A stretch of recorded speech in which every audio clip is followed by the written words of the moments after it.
वो जो सामने वाला पेड़ दिख रहा है, कम से कम इसमें 2000 रुपये संतरा होगा। अच्छा संतरा कैसे पहचाने? छिलका पतला रहेगा, संतरा रसदार रहेगा। अच्छा, जब ठंड गिरना चाहिए उस वक्त में ठंड नहीं गिर पा रही है, तो इन सब चक्कर की वजह से कहीं ना कहीं पौधों के ऊपर भी, उसके लाइफ के ऊपर भी उसकी क्वालिटी संतरे की जो है वो भी डिटोरेट हो रही है और लाइफ भी कम हो रही है। जिस हिसाब का लोगों की लागत भी नहीं निकल रही है और जिस हिसाब से इजीली उसका सेल आउट होना चाहिए वो सेल आउट भी नहीं हो पा रहा है। तो आप कह रहे लागत नहीं निकल रही है? लागत नहीं निकल रही है। ऐसा समझ लीजिएगा जिसने 18 लाख रुपए में एक बाग बेची थी उसको 1 लाख रुपए हुआ। ये इलेक्शन का साल है, इसलिए ये थोड़ा सा तहसीलदार ने ऑर्डर लगाई है। और 40 टन का संतरा तो अपने करीब 8 लाख रुपया होगा, ये अपन ने आशा बढ़ के रखी थी। मगर आज की कंडीशन ये है, मुझे ये भी नहीं लग रहा कि मुझे इस बगीचे के 2 लाख रुपए भी मैं कमा पाऊंगा या ना कमा पाऊंगा।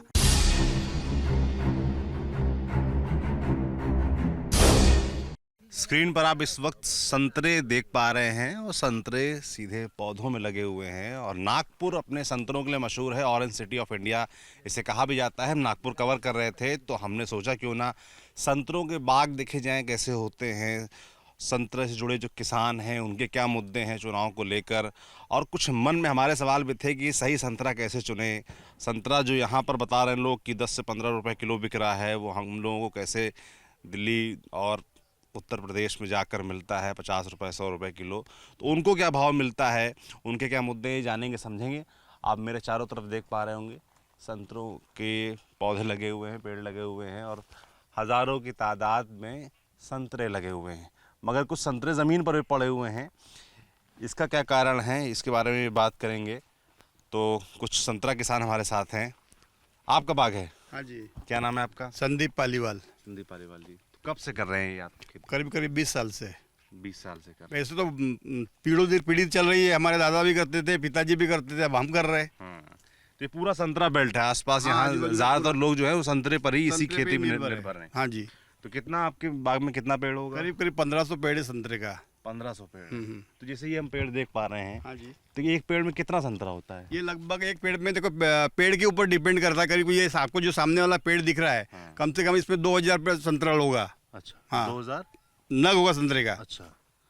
और बाहर में देखें किलो में कितना होगा? 1 किलो में तक अभी साइज उसका छोटा है। हाँ। करीब 5 से, जब पूरी तरह से वो डेवलप होता है तो 5 से 6 नग करीब 1 किलो में आता है। हाँ, ठीक बात है। तो ये बड़ा पेड़ है, इसको हाँ, ये बड़ा पुराना पेड़ है। पुराना पेड़ कितना करीब- वक्त लगता है ये- इतना बड़ा पेड़ डेवलप? ये पेड़ डेवलप होने में करीब 20 से 22 साल का पेड़ ही है। 20-22 साल। हाँ जी। तो एक पौधा मतलब पेड़ बनते हुए कितना वक्त वो लगता अपनी है? व्यवस्था के ऊपर में आप किसकी किसी देखभाल करते हैं। अच्छा। ये जो नए नए रोग वगैरह सब आ रहे हैं आजकल पेड़ों के अंदर में, आपकी व्यवस्था के ऊपर में डिपेंड करता है आप पेड़ों की संरक्षण कैसा करते हैं, उसके ऊपर है। करीब कोई पेड़ 25 साल, जैसे हम हमारे साथ में बाजू में खड़े डॉक्टर डोरे साहब, इनके पास में 30 से 35 साल पुराने भी पेड़ है करीब। अच्छा। बाजू में हमारे एक बड़े काश्तकार है हीराजन जी कड़ू साहब, उनके यहाँ पर भी 30-35 साल पुराने पेड़ है। अच्छा, नहीं जैसे कि आप मान लीजिए हमने एक नया पौधा लगाया, हाँ जी। तो उसको फलदार होने में कितना वक्त लगता है? करीब 6 साल। 5 से 6 6 साल, लग हाँ। जाते हैं। अच्छा, 6 साल बाद वो फल देना शुरू फल करता देना है। शुरू करता है। और आप कह रहे हैं कि 20 से 25 साल चलता है, मतलब फिर 15 साल की फुर्सत हो जाती है, फिर फल देता रहेगा। हाँ जी। अच्छा। और अगर आप बता रहे हैं कि आप 35 साल तक चला लेते हैं उन पौधों को, तो क्या खास करते हैं उसमें आप? क्या नाम है आपका? कुछ नहीं, मेरा नाम हरीश ढोरे है। तो उसमें कुछ करना नहीं पड़ता है। एक्चुअली जो पानी की देने की जो पद्धत है अपनी, वो अपने को थोड़ी सी चेंज करनी पड़ेगी। और अभी जिस हिसाब से अभी ग्लोबल वार्मिंग बोल रहे हैं, उस हिसाब से क्लाइमेटिक कंडीशन चेंज होती जा रही है। जब ठंड गिरना चाहिए उस वक्त में ठंड नहीं गिर पा रही है, और गिर भी रही है तो फिर उसका जो स्पैन है, ये स्पैन कम होते जा रहा है।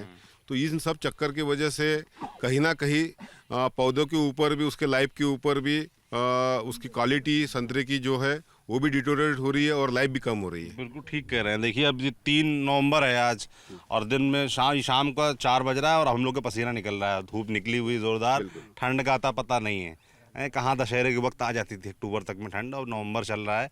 बिल्कुल, तो उसका आप कह रहे हैं असर फल पर भी पड़ रहा है। किस तरीके से पड़ रहा है? देखो अभी जिस हिसाब से संतरे का, जिस हिसाब से मान के चलो हमारा जो एरिया है ये नागपुर रीजन, तो यहाँ पर 600 से 700 मिलीमीटर जो बारिश होती है, ये ऑन रिकॉर्ड बोला जाता है। जो भी अपना अभी जब 50 साल की जो हिस्ट्री है तो उसमें एक 600-700 मिलीमीटर का रेनफॉल बताया हुआ है। तो उस हिसाब से उतने बारिश के अंदर हमारे संतरे के अंदर जिस हिसाब का नेचुरली कलर आना चाहिए संतरे को, वो कलर आ जाता था उसको। अभी उतना कलर नहीं आ पा रहा है उसको, और जिस हिसाब से उसमें फंगल इन्फेक्शन, इंसेक्ट का लग रहे हैं, तो इन सब वजह से क्वालिटी भी डिटोरेट हो रही है। और जो शेल्फ लाइफ अपन क्लेम करते हैं कि वह यहाँ से 4 दिन जाने में लगेंगे सामने वाले को मिलने के लिए, खाने के लिए, तो यहाँ से कटिंग होने के बाद में तो उसमें थोड़ा सा जो शेल्फ लाइफ है उसका टिकने का वो कम होते जा रहा है। ये क्लाइमेटिक ये वजह आप लोगों के लिए तो बड़ी दिक्कत चिंता वाली चिंता वाली बात बात है। तो इसका कोई इलाज उपचार नहीं है? नहीं, इसका अभी देखिए क्लाइमेट के इसमें तो कोई आदमी कुछ नहीं कर सकता है। बाकी तो रोकथाम के लिए अपन जैसे prevention is better than cure, इस हिसाब से हम तो सभी प्रकार के जो भी फंगीसाइड यूज़ करना है, पेस्टिसाइड यूज़ करना है या इंसेक्टिसाइड यूज़ करना है, ये सभी प्रकार के तो हम तो यूज़ ही कर रहे हैं। उसमें कोई दिक्कत वाला काम नहीं है। अब नए नए मॉलिक्यूल भी आ गए कि भी ये फंगस के लिए ये नहीं काम कर रहा है तो दूसरा यूज़ करना चाहिए, वो भी कर रहे हैं। लेकिन जिस हिसाब से हम हायर साइड से हमारा इकोनॉमिक्स भी बढ़ा रहे हैं, पैसे भी ज़्यादा खर्च कर रहे हैं, लेकिन उस हिसाब से हमको जिस हिसाब की प्रोडक्शन चाहिए उस हिसाब का प्रोडक्शन नहीं आ रहा है। बिल्कुल ठीक कह रहे हैं। तो मैं ये आपने लागत का जिक्र किया कि अब लागत बढ़ गई है क्योंकि पौधों को बचाना है, तमाम नई तरह की बीमारियां हैं, पर्यावरण अनुकूल नहीं है, तो आप लोगों को कई तरह की अन्य व्यवस्थाएं करनी पड़ रही, तो लागत बढ़ गई होगी। कितनी लागत आती है, थोड़ा अंदाजन बताइए। जैसे एक पौधा है या एक बाग है मान लीजिए, 1 एकड़ के अंदर कम से कम अगर मैक्सिमम हमारे यहाँ पर आप देखोगे तो एक जो स्टैंडर्ड स्पेसिंग जिसको बोलते हैं अंतर 2 पेड़ों का, तो कम से कम 120 पेड़ या 130 पेड़ 1 एकड़ में लगते हैं। अब उसको अगर 5 से 6 साल तक अपन अगर डेवलप करते हैं और ठीक ठाक ढंग से करते हैं तो उसको हर साल में जो अपने को गोबर खाद डालना है, उसके बाद में 2 बार अपने को उसको फर्टिलाइज़र का एप्लीकेशन करना है, और अपने को जो इरिगेशन देना है, ये सब चीज़ें तो उनको कॉमन रूटीन प्रैक्टिस है ये। तो उसके बाद में जो स्प्रेइंग करना है उसका खर्चा तो एक लगभग पकड़ लीजिएगा 5 साल तक तो उसको तो अपने बच्चों के हिसाब से लेके चलना है जी, बच्चे की तरह पालना है, तो बाद में देगा। और 6 साल के बाद में उसका बीरिंग चालू होगा। तो आपके कैनोपी के ऊपर डिपेंड करेगा कि आपने जिस हिसाब से उसको फीडिंग दिया हुआ है नीचे से, और बाकी रोकथाम के लिए जो भी स्प्रे किए हुए हैं या गोबर खाद यूं त्यों जो भी अपने डाला है, तो उस हिसाब से पेड़ों की कंडीशन बनेगी और उस हिसाब से उसको बीरिंग लगती चली जाएंगी। तो अभी जिस हिसाब के अभी इनका जो एज है ये 5-6 साल के 6 साल के होंगे, 7 साल के इनके पेड़ है। अगर 120 पेड़ों को अगर हम पकड़ेंगे तो मिनिमम अपना जो मेहनत है उसको छोड़ के सिर्फ खाली जो अपन परचेसिंग करके लाते हैं, गोबर खाद हो गया, पेस्टिसाइड हो गया, उसको जो वीडीसाइड चाहिए वो वीडीसाइड हो गया, ये सब का अगर अपन खर्चा अगर जोड़ेंगे तो कम से कम एक 60 से 70 हज़ार रुपये का खर्चा पर एकड़ में खर्चा होता है। और उस हिसाब का फिर उसको रेट मिलना चाहिए। रेट कैसे मिल रहे हैं फिलहाल? अभी क्या रेट मंडी में मिल रहा है? 10 रुपये से लेके 15 रुपये तक के रेट चालू है। अच्छा, 10 से 15 रुपए के लिए आप आपसे खरीदते हैं जो व्यापारी होते हैं मंडी में। बराबर। और दूसरी बात कैसी है कि वो पहले एक ऐसा था कि वो उतना ज़्यादा एरिया नहीं था, कम एरिया था। अब जिस हिसाब से लोगों का एक फ्रूट क्रॉप की तरफ कल्टीवेशन करने का इंटेंशन बढ़ रहा है, उस हिसाब से जिस हिसाब से अभी लोगों के यहाँ पे जितनी भी ज़मीन अपने को खाली दिख रही है उसमें गैप फिलिंग करना चालू हो गया है कि वो अपने को संतरा ही लगाना है। उस वजह से ऐसा हो गया कि वो मार्केट जिस हिसाब से चाहिए उस हिसाब से मार्केट भी अवेलेबल नहीं हो पा रहे। और विशेष कर संतरा लगाने वाले किसान बढ़ गए, उनकी तादाद बढ़ गई है। तो क्या इसका कारण ये था कि फायदा संतरा की जो खेती है वो फायदा कर रही है? डिमांड और सप्लाई के बीच में अगर गैप रहती है तो संतरे को अगर मान के चलो डिमांड ज़्यादा है और सप्लाई कम है तभी रेट बढ़ पाएंगे। और सप्लाई अगर मान के चलो ज़्यादा है और डिमांड उधर भी कम है तो उस हिसाब से फिर उसके रेट तो और कम होंगे। तो वो वाला कार्यक्रम है उसमें। और दूसरी बात, जिस हिसाब का लोगों की लागत भी नहीं निकल रही है और जिस हिसाब से इजीली उसका सेल आउट होना चाहिए वो सेल आउट भी नहीं हो पा रहा है। मतलब आप कह रहे लागत नहीं निकल रही है? लागत नहीं निकल रही है। अच्छा, जितना अपन खर्चा, और अनसर्टन क्रॉप है। अभी हमको ऐसा लग रहा था कि भाई एक पेड़ के अंदर जिस हिसाब की बीरिंग थी, अभी जिस हिसाब से अगस्त, सितंबर और अक्टूबर ये 3 महीने में जिस हिसाब का शेडिंग हुआ है सभी जगह पर हुआ है, ऐसा नहीं है। ये आजू बाजू के जो 5-7 तहसील है तो यहाँ पर भी जिस हिसाब का शेडिंग हुआ है तो उसमें लगभग ऐसा समझ लीजिएगा जिसने 18 लाख रुपए में एक बाग बेची थी उसको 1 लाख रुपये हुआ है। 3 महीने में इतना गल चुका है। तो 1 लाख रुपए ये उसकी शेडिंग की बात कर रहे हैं भाई साहब, वो आप देखेंगे तो ये देखिए संतरे जमीन पर पड़े हुए हैं और ये गिर रहे हैं लगातार, और ये जो सब जमीन पर बता रहे हैं गिर जाता है वो बेकार हो जाता है, बेकार हो जाता है। वो भी किसी काम का नहीं कोई रहता काम है। का नहीं रहता है। तो क्या इन संतरों क्या होता है फिर? आपका क्या नाम है? ये सुरेश सूरज जी खसारे माजी नगराध्यक्ष से मोड़ के हमारे यहाँ पे, अच्छा अच्छा। हाँ, और बहुत बड़े किसान है यहाँ के। अच्छा। हाँ, कितना आपका बाग है? पेड़ कितनी कितनी अपने पास? कम से कम 4,000 पेड़ है अपने पास। 4,000। हाँ, हाँ जी। तो जैसे ये आपके भी गिर रहे हैं इस तरीके से शेडिंग हो रही ये तो ये हिसाब से हमारे यहाँ गिर रहे हैं। है? अच्छा, हाँ, तो भी ये तो पूरा नुकसान हो गया एक तरीके से। नुकसान है। तो इसका कुछ क्या सरकार की तरफ से जैसे फसल बीमा योजना, तमाम तरह की योजनाएं चलती हैं क्या? ऐसा कुछ आप संतरा अभी तक जो तो खेती किसी किसानी से प्रकार जुड़े की लोग- तो हमें किसी प्रकार की योजना का लाभ नहीं हुआ है। अभी इसी साल ये इलेक्शन का साल है, इसलिए ये थोड़ा सा तहसीलदार ने ऑर्डर लगाई है कि पटवारी जाके हर फील्ड में जाके देखे कि उसके 7/12 में अगर संतरी की नोटिंग है तो वहाँ जाके पर्सनली देखे कि बहुत कितनी प्रकार की शेडिंग हो रही है, किस प्रकार की शेडिंग हो रही है। तो अभी तक तो उसका तो कोई मुआवजा मिला नहीं है। ये देखिए ये कितना स्मार्ट खेल है कि चुनाव का वर्ष है तो पटवारी को बोल दिया गया है कि जो इस तरह की शेडिंग हो रही है, जो खराब हो रहा है फसल, उसका जाओ नोट करके ले आओ, ताकि आप लोगों को ये लगे कि इसका कुछ पैसा मुआवजा मिलेगा, मगर अभी तक कुछ ऐसा मिला नहीं है। ये कब नोट कर ले गए थे? ये अभी 1-1.5 महीने पहले। 1-1.5 महीने पहले। तो उसके बाद कुछ हुआ नहीं? कुछ नहीं, हैं? कुछ नहीं, और कोई मदद किसी तरीके का मुआवजा कुछ नहीं मिला अभी तक? नहीं अभी तक कुछ भी मुआवजा नहीं मिला। मिला हमको। मेरा ये खेत है, करीब यहाँ पे 500 झाड़ों का प्लॉट ही है। हाँ। मुझे ये आशा थी करीब करीब इसमें 40 टन संतरा निकलेगा, हाँ। लेकिन ये शेडिंग की वजह से और दिन ब दिन ये शेडिंग हो ही रहा है। तो मुझे आशा थी करीब करीब धीरे धीरे क्या भाव बढ़ेंगे, कम से कम नहीं ज़्यादा बिकेगा तो 20 रुपये किलो बिकेगा, और 40 टन का संतरा तो अपने करीब करीब 8 लाख रुपये होगा। ये अपन ने आशा बढ़ के रखी थी, इसके भरोसे अपने आगे की प्लानिंग कर रहे थे, मगर वो सारे प्लानिंग मिट्टी में मिल गए। आज ये कंडीशन है, अभी हमारी इच्छा थी कि हम करीब दिसंबर में बेचेंगे, तो आज समझो 15 रुपये भाव है, तो दिसंबर में या जनवरी फर्स्ट वीक में ये 20 भी बिक सकता है, 25 भी बिक सकता है, 30 भी बिक जाएगा। 40 टन संतरा है, कम से कम 10-12 लाख रुपए होंगे। मगर आज की कंडीशन ये है, मुझे ये भी नहीं लग रहा कि मुझे इस बगीचे के 2 लाख रुपए भी मैं कमा पाऊंगा या ना कमा पाऊंगा। यानी आई हुई फसल जो अपन इंडिया हमारे यहाँ बोलते कि ये भारतीय खेती, भारत की जो खेती है एक जुगार है, तो उसी प्रकार का ये जुगार। हमने लागत तो पूरी लगाई, अच्छे से अच्छे स्प्रेइंग किए, मगर उसका कुछ हमको रिजल्ट नहीं मिला, क्योंकि क्लाइमेट के आगे किसी की कोई नहीं चलती। जी। हमने अच्छे से मॉलिक्यूल या ये अच्छे से अच्छे फंगीसाइड अच्छा स्प्रेइंग किया, मगर उसका भी हमको कोई रिजल्ट नहीं मिला। तो ऊपर वाले के आगे किसी की नहीं चलती। बिल्कुल। तो जैसे आप रेट बता रहे हैं अभी 10 से 15 रुपए किलो में बिक रहा है, तो पिछले साल ज़्यादा मिला था, कितना रेट तक, कितना तक जाता है आप लोगों को, कितना मिल जाता है? पिछले साल सभी जगह पर उतनी ज़्यादा फसल नहीं थी। पर्टिकुलर हमारे गांव में थोड़ी सी फसल अच्छी रही थी, तो उस हिसाब से हमको लास्ट ईयर में स्टार्टिंग में रेट मिले कितना? 25 रुपये किलो के हिसाब से रेट मिले, फिर भी सफिशियंट था, हम भी खुश थे।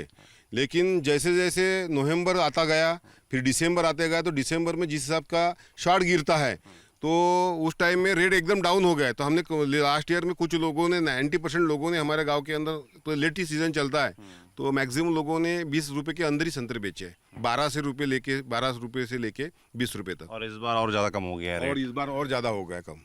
तो फिर कैसे काम चलता है आप लोगों का? भाई अगर आप लोग कह रहे हैं जितना हम लगा रहे हैं उतना भी नहीं निकल रहा है, तो फिर तो बड़ा नुकसान का सौदा हुआ है। फिर कैसे आप लोगों का खर्चा कैसे चलता किसान है? का जीवन ही ऐसा है, किसान का जीवन ही ऐसा है, अनिश्चितता का खेल है। वो तो एक इंडस्ट्रियलिस्ट भी सारे नफा टोटा सोच के ही अपनी लागत लगाता है, मगर किसान का ऐसा नहीं है। वो मिट्टी में पैसा बोता है, और उसको क्या होगा उस पैसे का उसको कुछ भी नहीं मालूम। सारा अंधा खेल है। पूरी 12 महीने की फसल है, जनवरी से शुरुआत करते हैं तो जनवरी में ही पैसा आता है हम लोगों के पास में, मगर जनवरी तक हाथ में क्या आएगा इसकी कोई गारंटी नहीं है। ठीक कह रहे हैं। वैसे साल में कितनी बार इसमें फल आते हैं? एक बार 2 बार आते हैं एक्चुअली। या जो गर्मी वाली फसल बोलते हैं तो उसको मृग नक्षत्र बोलते हैं हम। जो मृग की फसल बोलती है वो कटिंग करने के लिए आ जाती है फरवरी एंडिंग से, मान के चलो फरवरी, मार्च और अप्रैल में। उसके बाद में ये जो अभी फसल आपको दिख रही है ये ठंड वाली फसल है। ये जनवरी में उसका फ्लश आता है और ये अक्टूबर, नवंबर और दिसंबर महीने में कटिंग के लिए आ जाती है, रेडी हो जाती है। अच्छा, तो कोई इसमें फर्क भी होता है, जो गर्मी वाला है, सर्दी वाला है? तो गर्मी वाली जो फसल होती है उसमें टेम्परेचर ज़्यादा रहने की वजह से वो टेम्परेचर, वो शॉर्ट ड्यूरेशन क्रॉप है, वो स्पैन उसका कम रहता है, इसका स्पैन थोड़ा सा लंबा रहता है, तो उसमें मिठास ज़्यादा रहती है। उसमें मिठास ज़्यादा उधर उसमें ज़्यादा, हाँ, यस। अच्छा। और अभी जो फसल लगी हुई इसमें खट्टा मीठापन रहता है। अच्छा, खट्टा मीठापन रहता है क्योंकि ये ज़्यादा समय तक रहता है पौधे पर। हाँ। अच्छा, जैसे नागपुर है, नागपुर संतरों के लिए अपने मशहूर है, तो नागपुर के संतरे में क्या खास है? नागपुर के संतरे में एक्चुअली ये ओरिजिन है नागपुरी संतरे का। तो नागपुरी संतरे में जो वैरायटी लगी हुई है ये नागपुरी ही वैरायटी लगी हुई है इसमें अच्छा। मैक्सिमम। अच्छा। और यहाँ और भी पर वैरायटी होती है? हाँ, और भी वैरायटी होती है, जैसे रंगपुर होता है, माल्टास होती है, रंगपुर होती है, और ये अपनी नागपुरी संतरा बोलते हैं। तो मैक्सिमम आपको ये इस बेल्ट में रंगपुर अपने नागपुरी संतरे मिलेंगे। क्या फ़र्क क्या होता है नागपुरी संतरे में और अन्य संतरों में? देखो, अभी इसमें एक वायरस ट्रिट्रिजा करके एक जैसा अभी आपको दिख रहा होगा, यहाँ पे ऐसे सल पकड़ रहे हैं, ये ऊपर से सूख रही ना फांदी। तो नागपुरी संतरे के अंदर और रंगपुर की इसमें तो आपको दो ही वैरायटी मिलेगी इस क्षेत्र में, नागपुरी संतरा, और 20% मिलेगी आपको, वो 80% नागपुरी संतरा और 20% रंगपुर संतरा। तो उसमें ये वायरस ट्रिट्रिजा के लिए वो सस्टेनेबल वैरायटी है और ये ससेप्टिबल वैरायटी है। ये ससेप्टिबल है, वो उसमें उतना आता नहीं है, तो ये एक फर्क है। दूसरी बात, जो शाइनिंग होती है संतरे की, उसका संतरा एक बट्टीदार और एक नारंगी कलर का लगता है, और इसमें बेरिंग ज़्यादा आता है, उसमें बेरिंग कम आता है।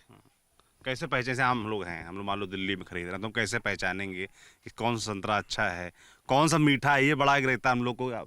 हरा लो वो भी कई बार खट्टा निकल जाता है, और पीला लो तो वो भी कई बार खट्टा निकल जाता है। अच्छा संतरा कैसे पहचाने, जो आम आदमी है जो नहीं जानता है वो खेती किसानी की वो चीज़ों तो को? फार्मर को जो ही मालूम रहता है कि वो कौन से पेड़ के संतरे अपने को अच्छे लग रहे करके। अच्छा। क्योंकि वो उसका डेली का वाला कार्यक्रम है, खेत में आना, चक्कर मारना, तो उसको बराबर मालूम रहता है कि वो कौन से पेड़ के संतरे मीठे रहते हैं अपने बेल्ट में। नहीं, जैसे नॉर्मल आदमी कैसे पहचाने कि अच्छा संतरा कैसा है, कौन सा है? देखो, नॉर्मल आदमी को पहचानने के लिए संतरे में जो उसका कवर है, जिसको अपन छिलका बोलते हैं, जैसा अब ये संतरे का छिलका अपने को पतला दिख रहा है और इसमें यही संतरा है, इसका जो कवर ये मोटा है। जो पतले छिलके वाला होगा, इस पेड़ के संतरा आप देखोगे, इसके छिलके आपको पतले दिखेंगे। तो ये वेरायटी समझो हमारी नागपुर की वेरायटी है, और इसका मीठापन रहेगा इसके अंदर में। अच्छा। हाँ, इसके छिलके में। ये आपने बहुत ज़रूरी चीज़ बताई, मतलब जो छिलका पतला है वो अच्छा होगा और मीठा भी होगा। छिलका पतला रहेगा, संतरा रसदार रहेगा। अच्छा। उसको थोड़ा सा एक चमक आएगी, अच्छा। निकलेंगे जिसमें छिलका पतला भी रहेगा और थोड़ा सा उसमें जो शाइनिंग आएंगे और पीलापन आएगा, वो संतरा खाने के लिए बेस्ट है। इसमें जूस का प्रमाण ज्यादा रहेगा। अच्छा। इसमें जूस का जो प्रमाण है सब में ज्यादा रहता है। क्या नाम है आपका? मेरा नाम ललित खंडेलवाल, आपके भी बाग हैं? बाग है, अच्छा। तो इसमें जूस का प्रमाण ज्यादा रहता है। अच्छा, और मतलब कि संतरा चुनने के लिए बेस्ट तरीका ये कि आप देखें छिलका उसका पतला हो, मोटा ना हो, हाँ, और शाइनिंग शाइनिंग हो तो उसमें रस ज्यादा होगा। उसमें वही संतरा मीठा होता है, वो प्योर नागपुरी संतरा होता है। नहीं तो फिर किन्नू आता है राजस्थान से, हाँ, अभी वो तो एकदम पीला होता है। हाँ, वो मौसम भी टर्रा होता है, हाँ। वो मोटे छिलटे का होता है। मगर ये जो आपने देखा है नागपुरी संतरा है, पतला छिलटे का, तो इसका साइज अलग रहता है, हाँ। वो फर्क है इसमें। भूटान में भी संतरा होता है। जी। वो भूटान का जो संतरा है वो आड़ा टेढ़ा और लाल होता है एकदम, लेकिन वो खूब शक्कर से भी ज़्यादा मीठा होता है। तो हमारे जब महाराष्ट्र की तरफ के संतरे वहाँ जाते हैं तो वो जूस वगैरह जो बनाते हैं तो वो एक ट्रक उनका मिला के हमारे इसमें जो खट्टापन और मीठापन है, हमारा जो नागपुरी संतरा है वो बहुत टेस्टी संतरा है। तो इस वजह से इसको नागपुरी संतरा जो पहले प्रसिद्ध था, अभी अभी राजस्थान व या भूटान वगैरह ये भी कलम इधर से ही गई है, और इधर से जाने के बाद में जहाँ भी संतरा हो रहा सब निकला यहीं से, ओरिजिन यही है। मदर प्लांट जिसको बोलेंगे, मदर प्लांट जिसको बोलेंगे, हमने शुरुआत यहीं से हुई है। हाँ, बिल्कुल ठीक बात है। क्योंकि ये सारे फसलें, ये जो है संतरा हो गया, मौसम्बी हो गई, और क्या बोलते हैं किन्नू वगैरह होगा, माल्टा, ये सारी चीजें ये नींबू वर्गीय बोलते हैं। यानी नींबू से ही शुरुआत हुई है इसकी, इसका बेस नींबू ही है, और शुरुआत हम लोगों के यहाँ की यहीं से हुई है। हमारा जो एरिया बेसिकली तो यहीं से हुआ, इसलिए नागपुरी संतरा। नागपुर में तो कई पीढ़ियों से काम चल रहा होगा संतरों का, है? आप लोग के तो पिता परपिता भी सब करते रहे होंगे, ये बाग लगाते होंगे, करते रहे होंगे। हाँ, उस समय इतने क्वांटिटी में नहीं होता था, क्वालिटी थी संतरों की मगर क्वांटिटी नहीं थी। आज क्वांटिटी में माल मिले, बहुत से लोग सब जागरूक हो गए, सभी लगाना चाहते हैं। ठीक कह रहे हैं। जैसे ये विदर्भ क्षेत्र ही हुआ, और विदर्भ में जब किसानों की बात आती है तो बड़ा इस तरह के आंकड़े भी आते हैं किसानों की आत्महत्या के, नुकसान के। तो क्या यहाँ भी उसका असर दिखता है? जो विदर्भ ये क्षेत्र है आपका, ये संतरा किसान है, क्या इनसे भी खबरें इस तरह की आती हैं? शिवसेना शहर अध्यक्ष हमारे अभी संदीप भैया ने बताया था कि यहाँ पे लागत कितनी लगी है और पैसे कितने आ रहे हैं। वो किसान क्या करेगा? वो आत्महत्या करेगा क्या नहीं करेगा? ये आप ही लोग सोचो, इतनी लागत कहाँ से करेंगे? वो पैसा तो पेड़ पे लग नहीं रहा, इसकी वजह से वो किसान आत्महत्या के लिए प्रवृत्त हो जाता। तो सरकारों की तरफ से कोई व्यवस्था होती है क्या आप लोगों के लिए कि भाई नुकसान हुआ तो उसकी भरपाई के लिए कोई ऐसी योजना चलती है क्या यहाँ पे? अभी ये प्रधानमंत्री बीमा योजना थी, लेकिन उसमें हमारा संतरा है ही नहीं, फल में डाला ही नहीं, संतरे का बीमा ही नहीं निकलता, उसके वजह से वो मिलता नहीं हमको। और दूसरा प्राइवेट बीमा निकालने जाओ तो वो पास ही नहीं करते, बीमा निकाल दे हम और बीमा ही नहीं मिलता, यहाँ जाओ वहाँ जाओ 10 चक्रे खाना पड़ता, उसकी वजह से वो ही नहीं मिलता। उसके वजह से वो उसमें भी टर्म एंड कंडीशन है ना, टर्म एंड कंडीशन है। उसमें भी टर्म एंड कंडीशन है। जैसे इतना अगर महीने के अंदर जितना अगर एवरेज रेनफॉल अगर गिरता है, तब जाके आपके संतरे उससे ज़्यादा अगर बारिश गिरती है तो अगर तब जाके संतरे अगर गिरते हैं तो वो उसमें अपन बैठ नहीं सकेंगे। वैसा वाला कार्यक्रम है उसमें, टर्म एंड कंडीशन है उसमें। और उसका जो अगर संतरे का बीमा अगर एग्रीकल्चर डिपार्टमेंट से अपन भरना जाएंगे तो उसमें 30,000 35,000 रुपये का चार्जेस है उसके। तो अपनों को एक्चुअली 60,000 रुपये की फसल ना 35,000 उनको भरेंगे और फिर भी उसमें टर्म एंड कंडीशन रहेंगी तो वो पॉसिबल नहीं है। उसमें एक ऐसा विषय कि बांग्लादेश की बॉर्डर बंद है। क्या? बांग्लादेश जो संतरा सब में जाता है वो बॉर्डर बंद पिछले कई सालों से, जिसका एक नहीं मुझे रेट वाढ़त चल लेना था। हाँ पे एक्साइज जो ड्यूटी थी पहले वो 14 रुपये किलो थी 2014 में, जो आज 106 रुपये किलो हो चुकी है। उसके संतरा जो है सब में ज़्यादा बांग्लादेश जाता है, वो जा नहीं रहा, उसके जो नुकसान किसानों को हो रहा है। अच्छा, नहीं तो हमारे रेट नहीं बढ़ रहे उसके चक्कर में, तो हमारे को और रेट मिलते, उसका फायदा होता था। तो ये बांग्लादेश जाता था, यहाँ का संतरा अब नहीं जा पा रहा। नहीं जा रहा, उसके ऊपर सरकार का भी तो कोई उसके ऊपर ये नहीं है रीज़न, क्यों नहीं जा रहा उसके ऊपर अभी तक। उन्होंने कभी कई बार गडकरी साहब को निवेदन दिए, इधर किसानों ने सरकारों से बात की है, मगर सरकार उसके ऊपर कोई ध्यान नहीं दिया। अगर वो बांग्लादेश अगर चालू होता है तो जग में संतरा वहाँ से जाता है, तो उसको रेट ऑटोमेटिक संतरे का बढ़ेगा। और कहाँ जाता है संतरा यहाँ से? यहाँ से संतरा भारत के हर कोने में जाता है, पूरे देश में? हाँ। बाहर कहाँ जाता सिर्फ है? बांग्लादेश ही जाता था, बांग्लादेश जाता हाँ। था, वो बंद हो गया, उससे वो नुकसान हो रहा है। और जा रहा है वहाँ पर प्रमाण कम हो गया। बांग्लादेश जाता था, नेपाल जाता था संतरा हमारे यहाँ, और इंडिया के तो सभी कोने में। केरला बहुत संतरा खाता है हमारे से, केरला है, दिल्ली है, यानी सारी स्टेट, आंध्रा, सारी स्टेट खाते हैं, साउथ के सारे स्टेट संतरा खाते हैं। 2 स्टेट समझो, 2 देश बाहर की कंट्री समझो, तो वहाँ पर भी संतरा जाता था। बांग्लादेश के बारे में मेरे से अच्छी जानकारी आपको ढोरे साहब बताएंगे, क्यों नहीं जा रहा। डॉक्टर ढोरे साहब, क्यों नहीं जा रहा सर? क्या रीज़न है उसका? अभी एक्चुअली कैसा हुआ कि सर कि जो बांग्लादेश की जो गवर्नमेंट थी 2 साल पहले, तो उन्होंने जैसे 14 रुपये जो उनके ऊपर इम्पोर्ट ड्यूटी लगा रहे थे, उस ड्यूटी को उन्होंने बढ़ा दिया। अब ये अपने अपने कंट्री के हिसाब से उन्होंने वो हिसाब से किया कि अपना डिमोनाइजेशन नहीं होना चाहिए करके, तो उस हिसाब से उन्होंने इम्पोर्ट ड्यूटी बढ़ाने की वजह से उनके यहाँ पे बढ़ गई। और फिर इनकी जो इंटरेक्शन होनी चाहिए अपने गवर्नमेंट की, तो उसमें कोई इंटरेक्शन हुई नहीं उस हिसाब की कि आप इसमें मत बढ़ाइए, या कुछ तो भी लोगों ने इनिशिएटिव लेना चाहिए था, वो इनिशिएटिव नहीं ले गया और वो बढ़ाते गए उसमें। तो बढ़ाते गए तो वो अभी 106 से 110 रुपये तक है। तो इसलिए वो जो संतरा यहाँ से वहाँ पर जा रहा है, तो वहाँ के जो लोग परचेस कर रहे हैं तो उनको बहुत महंगा गिर रहा है। और खाने वाले की एक लिमिट होती है, बहुत ज़्यादा महंगा रहेगा तो आदमी खाएगा नहीं ना उसको। बिल्कुल ठीक कह रहे हैं आप। अब जैसे कि चुनाव चल रहा है ना, आप चुनाव में भी आप लोग तय करते होंगे वोट कैसे पड़ेगा, क्या पड़ेगा, किसको देंगे नहीं देंगे। तो अब चुनाव में यहाँ पर आप किसानों के बीच कौन बेहतर दिख रहा है, किसका माहौल दिख रहा है? आप लोगों को क्या लगता है कौन काम ठीक कर रहा है खेती किसानी के लिए? अब तुम्हें क्या, आप बताइए पहले। नहीं ऐसे ही अभी इनका सब्जेक्ट आ गया। अच्छा, तो आप राजनीति से जुड़े हुए हैं क्या? नहीं मतलब ठीक है, सामाजिक लेवल पे थोड़ा काम करते हैं अपने गांव लेवल क्या पर। दिख रहा है माहौल इस बार क्षेत्र में?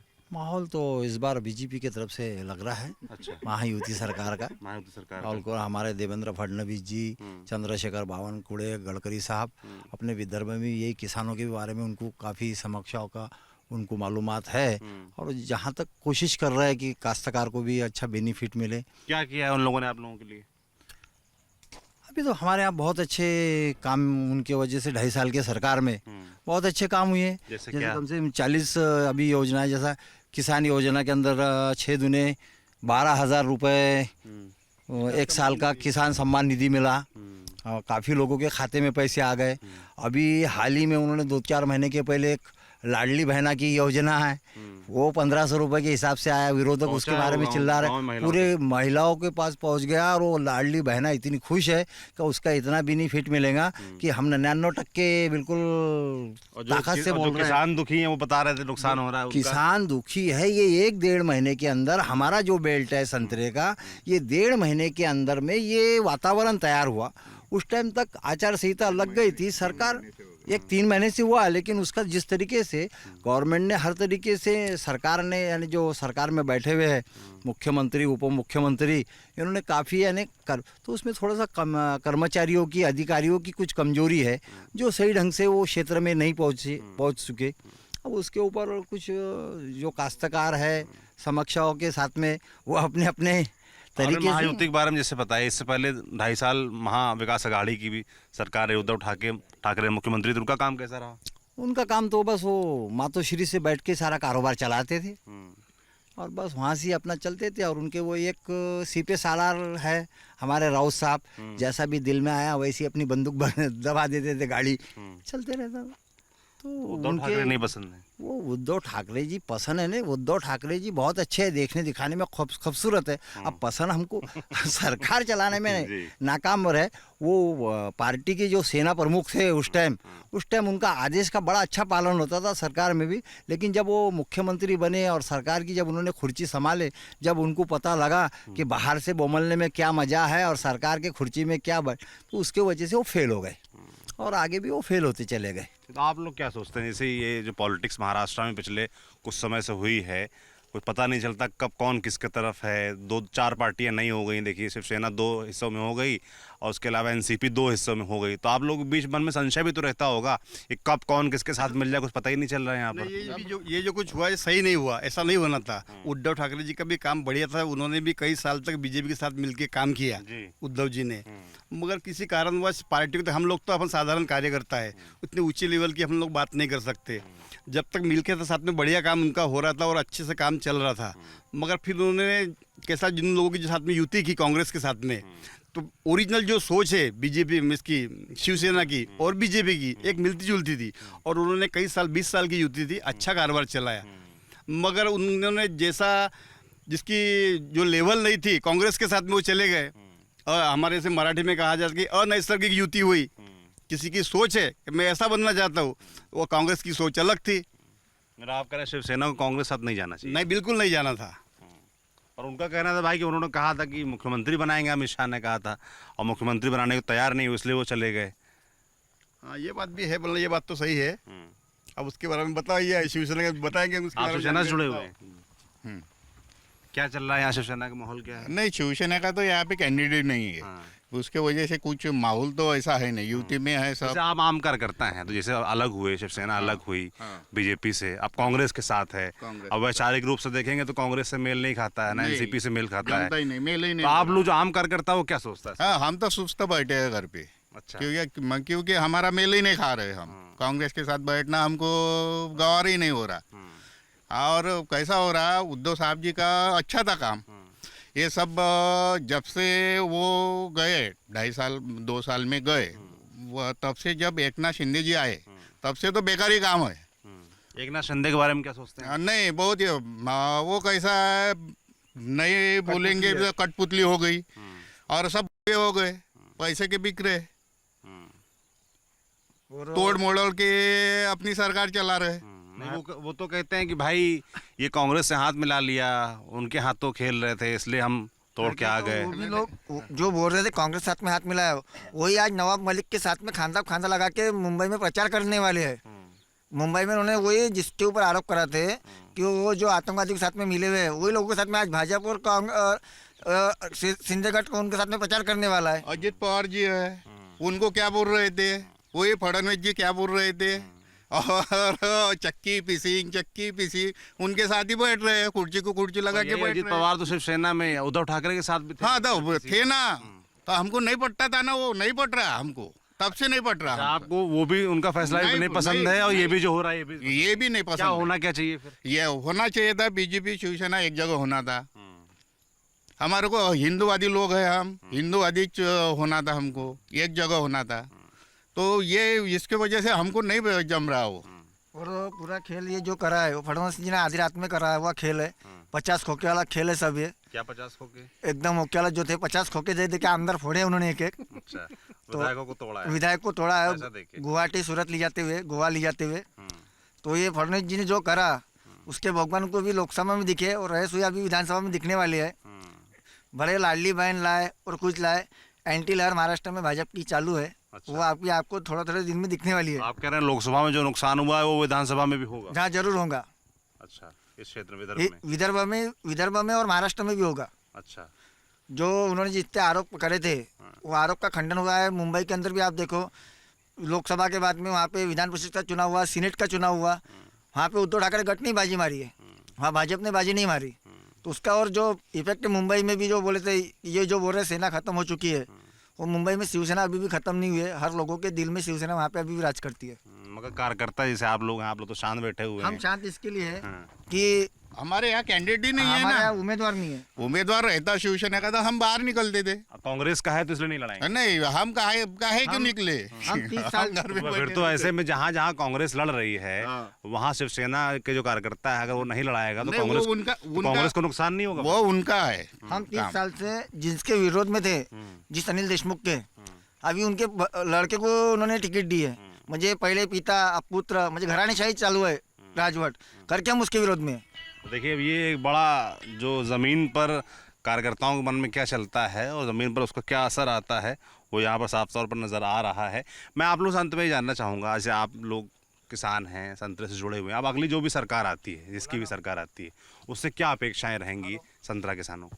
देखो, संतरा किसानों के अगर बारे में अगर सोचेंगे, क्योंकि हमारा बेल्ट संतरा बेल्ट है, कितने हजार लोग, कितने लोग जुड़े होंगे इस खेती से, संतरे से? देखो, नागपुर जिले के अंदर जितनी भी 10-12 तहसील आती है उसमें सबसे हेवी अगर क्रॉप कोई होगा नरखेड़ तहसील के अंदर, अगर नागपुर की जो पहचान है वो मैक्सिमम नरखेड़ तहसील के भरोसे है कि नरखेड़ तहसील में हर जगह पर आप जहाँ पर भी पैर रखोगे तो वहाँ पर आपको संतरे का पेड़ ही मिलेगा। मेन क्रॉप ही संतरा है यहाँ पर। ऐसा नहीं है कि वो 50% संतरा है, 50% कॉटन लगा हुआ है या बाकी क्रॉप लगा है, ऐसा नहीं है। यहाँ पर 90% टोटल संतरा ही संतरा है। छोटे से बड़े से फार्मर तक आप किसी को भी आप लेंगे तो उसमें आपको संतरा ही संतरा दिखेगा। तो अपेक्षा क्या रहेगी आप लोगों की, जो भी सरकार आती है उससे क्या करना चाहिए आप? ये संतरे के बारे में तो जैसा ये पुराना वाला ना, जिसके वजह से संतरे को पब्लिसिटी मिली है और नागपुरी संतरे को अपन एक फेमस ब्रांड जीआई टैगिंग जिसको अपन बोल रहे हैं वो मिला हुआ है। तो कहने का मतलब ऐसा है कि यहाँ पर स्पेशल एक इकोनॉमिक जोन हो संतरे के लिए, हॉर्टिकल्चर का एक आधा यूनिट हो, और जो भी सेंट्रल से जो भी फंड आता है रिसर्च के लिए, नए वैरायटी इस क्लाइमेट के अंदर जिस प्रकार की अभी वैरायटी ये सस्टेन नहीं कर पा रही है और आने वाला क्लाइमेट भविष्य के अंदर किस प्रकार का रहेगा, उस हिसाब से अगर कोई अगर वैरायटी अपने को उस हिसाब से रिसर्च जो अभी एनआरसीसी है तो या उनके माध्यम से या एक स्पेशल इकोनॉमिक जोन अगर यहाँ पर अगर घोषित करेंगे संतरे को बेल्ट को, तो यहाँ के किसानों को प्रोडक्शन करने के लिए भी और सेल आउट करने के लिए भी दोनों प्रकार की सुविधा होंगी।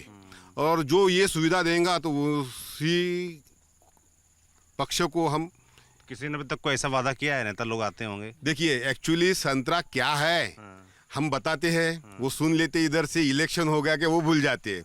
बस सेम मैटर यही चालू है, क्योंकि 3-4 पीढ़ी से अगर यही कार्यक्रम चालू है 25-30 साल से, तो सबको मालूम है कि संतरे का बेल्ट है। ऐसा नहीं है कि नागपुर के अंदर देवेंद्र फडणवीस साहब रह रहे या बाकी के लोग है कि या दूसरे पक्ष के लोग होंगे तो उनको मालूम नहीं है करके, सभी को मालूम है कि संतरे का बेल्ट ये है। लेकिन बात ऐसी है कि सबको मालूम है कि संतरे के बेल्ट में ये दिक्कतें आ रही है करके, क्योंकि यहाँ के एमएलए भी कोई ना कोई, अभी हमारा एमएलए बोलता होगा, दूसरा एमएलए बोलता होगा, तीसरा एमएलए बोलता होगा। उसके खुद के खेत है खेत है। यहाँ पर जो 30 साल से कांग्रेस सत्ता में थे, कांग्रेस में राष्ट्रवादी एनसीपी के जो अनिल देशमुख है, जो मंत्री रह चुके हैं, उनके पास में खुद बाग बगीचे है, खेती है। तो वो आदमी से बहुत लोगों को उम्मीद थी कि भाई ये काश्तकार है, किसान है, आज उनका 30, 40, 50 एकड़ ज़मीन है, कम से कम मेरा ख्याल है 7-8 हज़ार संतरे के झाड़ है, लेकिन उनके संतरे के झाड़ पे ना वो ध्यान देते और ना ही कभी उन्होंने सरकार में वो आवाज़ उठाई और ना ही उन्होंने कभी ऐसा यहाँ पे कोई कारखाना खोला कि भाई यहाँ पे ये जब जो अपना कारखाने की आपने बात बोली, प्रोसेसिंग यूनिट की बड़ी बात होती है कि इस तरह की जहाँ पर ज़्यादा खेती होती है किसी एक चीज़ की, वहाँ प्रोसेसिंग यूनिट लगनी चाहिए। अब संतरे से क्या क्या बन सकता है, तमाम चीज़ें बन सकती होंगी, टॉफियाँ बन जाती होंगी, जूस देखो, बन जाता संतरे का होगा, जो तो छिलका- वैसा कोई है यहाँ पर प्रोसेसिंग यूनिट वगैरह? नहीं नहीं, कहीं कोई प्रोसेसिंग यूनिट नहीं है और किसी ने इस प्रकार की इनिशिएटिव की हुई नहीं है। लोग तैयार है। अब लोगों को कैसा है कि अपने यहाँ पे थोड़ा सा खट्टा मीठा होता है और ये अम्बिया का सबसे ज़्यादा बेल्ट है, यहाँ पे मुर्ग कम ही लगता है क्योंकि ये आर्टिफिशियल बार है। अम्बिया बहार ये आर्टिफिशियल बार है और जो गर्मी वाली जो फसल है ये नैसर्गिक बार है, जिसको अपन नेचुरल फसल बोलते हैं। वो क्लाइमेट के ऊपर डिपेंड करता है। अब इसमें कैसा खट्टा मीठापन ज़्यादा रहने की वजह से इसमें जो अपन उसका जूस निकालेंगे तो इसमें प्रिजर्वेटिव भी डालना पड़ेगा क्योंकि इसका ज़्यादा दिन तक उसकी शेल्फ लाइफ भी रहे, क्लेम भी होते रहे 6 महीने का, 1 साल का। तो इस हिसाब से किसी ने अभी इनिशिएटिव की नहीं है।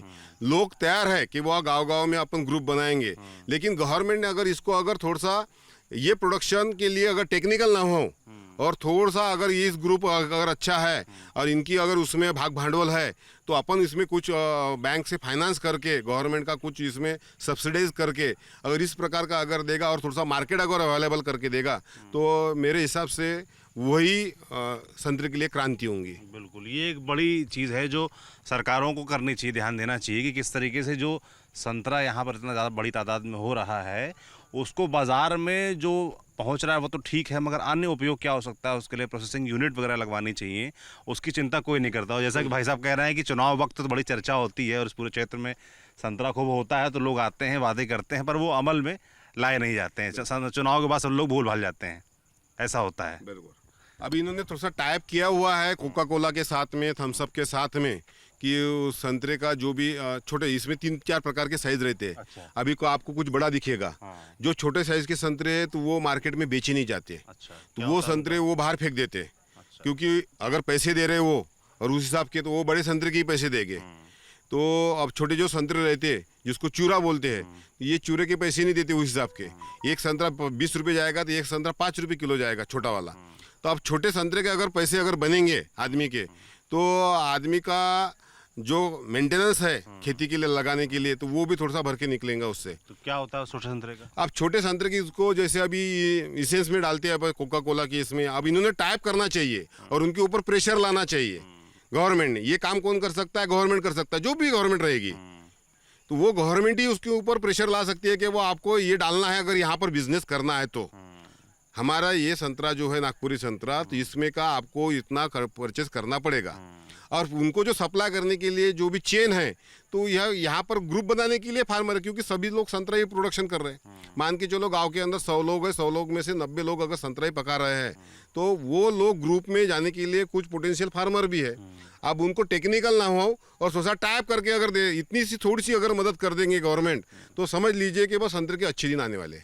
बिल्कुल, तो संतरे के अच्छे दिन कब आएंगे ये तो भविष्य में पता चलेगा। डिमांड्स जो हैं वो यहाँ के किसानों ने बताया। बाकी आपने संतरे के बाग देखे, जो परेशानियाँ दिक्कतें हैं किसानों की वो आपने सुनी, चुनाव के बारे में क्या सोचते हैं वो आपने देखा और ख़ास बात जो हमने बताया कि सही संतरा चुने कैसे वो भी आपने समझा।